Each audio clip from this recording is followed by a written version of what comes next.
সরকারি দলের একজন সম্মানিত সংসদ সদস্য আমাকে কোট করে একটা কথা বলেছেন। বিষয়টি জুলাই শহীদদের সাথে সম্পর্কিত। তিনি বলেছেন, শহীদদের সংখ্যা যদি 800+ হয় তাহলে আমি 1200 বাড়িতে গেলাম কিভাবে, ফ্যামিলিতে গেলাম কিভাবে। ওনাকে আমি এখন দেখছি না, আমি এখানে উনি থাকলে ওনাকে বলতাম যে হিসাবটা মাননীয় প্রতিমন্ত্রীর কাছ থেকে বুঝে নেওয়ার জন্য। সালাউদ্দিন টুকু সাহেব তার বক্তব্যে নিজেই বলেছেন যে শুধু জাতীয়তাবাদী দল এবং তার অঙ্গ সংগঠনের লোকরাই শহীদ হয়েছে 1000-এর ঊর্ধ্বে।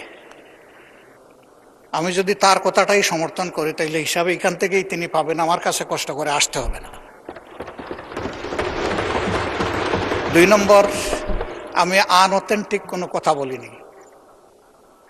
এই ব্যাপারে আমাদের কাছে একটা কমপ্লিট প্রোফাইল আছে। এখানে উপস্থিত অনেকে আমাদের সেই প্রোফাইল পেয়েছে, আমাদের ওয়েবসাইটে অ্যাভেইলেবল।